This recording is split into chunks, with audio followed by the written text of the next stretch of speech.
Un tad mums aiziet vakums.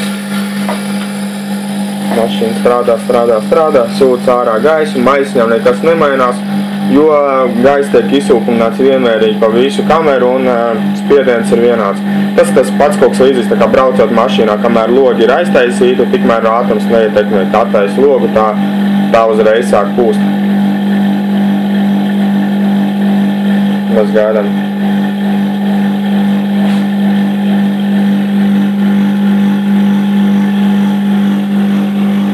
Šajā kameras tipā viņa labi ir arī tas, kad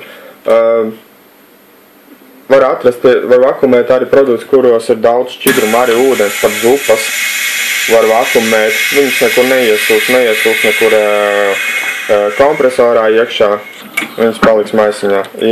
Šajā gadījumā, ja izmanto iepakotāju, kas sūc no maisiņa ārā, tad viņš arī sūc iekšā šķidrumus. Respektīvi, ja tur būs zupa, tad viņš iesūks iekšā motorā un ilgs mūžs viņam vairāk nebūs. Tā. Bet šajā vakuma iepakotājā var izmantot arī rievotos vakuma maisiņus. Un vēl viena tā ir tāda papildus bonus. Viņu var izmantot arī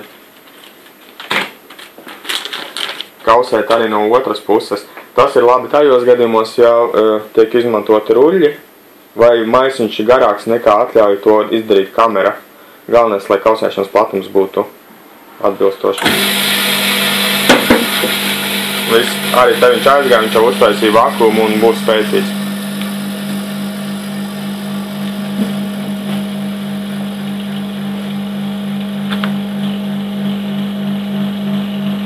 Te jau mēs uzreiz redzējām, ka viņš palika, jo atšķirās spiedieni. Tad mēs pat varam, ja mēs redzam, ka ir ievakumies, labi, mums pat nav obligāti jāgaida līdz beigām, mēs spiežam silu. Noteikti, tad aizgāja kausēšana. 76% vakumu.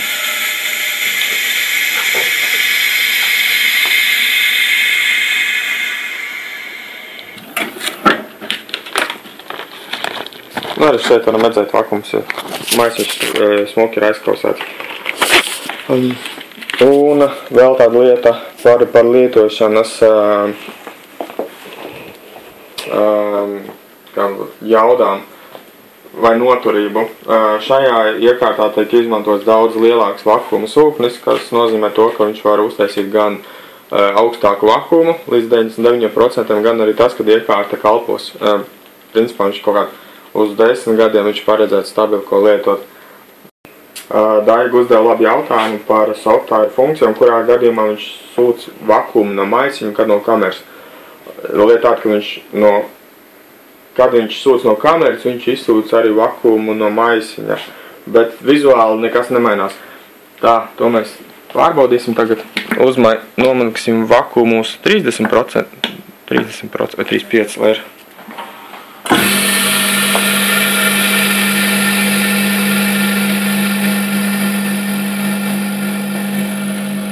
35% līdz būs. Viss, maisiņš.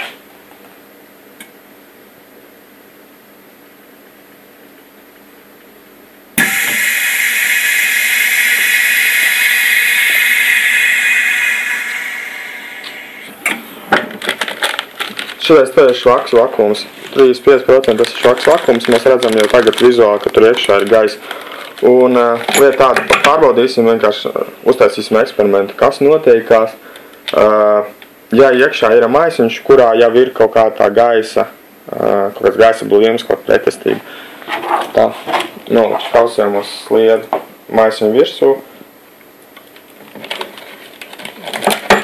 Tikai dēļ tā nolūka, lai, kad kausēs, lai viņš nekausētu to silikonu un nededzinātu stiepli, lai tas siltums aiziet maisiņā. Un tagad pamainīsim vakumu uz 99. Vai 99. 3 sekundes būs labi, viss aiziet. Un tagad kaisēs ciet. vai nu maisiņš uzpūtīsies, tikai vai ir pats ticamākais, ka viņš pārsprāks. Tad mēs skatāmies, nekas nenotiekās, 25, tolī būs 30, un tad skatīsimies, kā maisiņš sāks pūsties. Reku viņš jau tagad pūšās, tāpēc, ka viņā iekšā ir vēl gaiss, un gaiss tagad izplešās.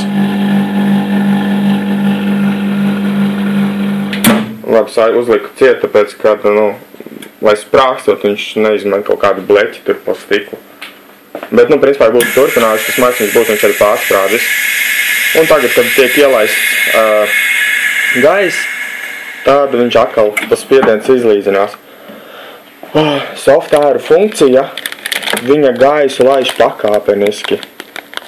Viņa tā ielaiž pa bišķītim, un tad aiziet vairāk. Bez softāra funkcijas gaiss tiek ielaists, kā saka, izbērts viss iekšā, un maisiņš uzreiz saraujās.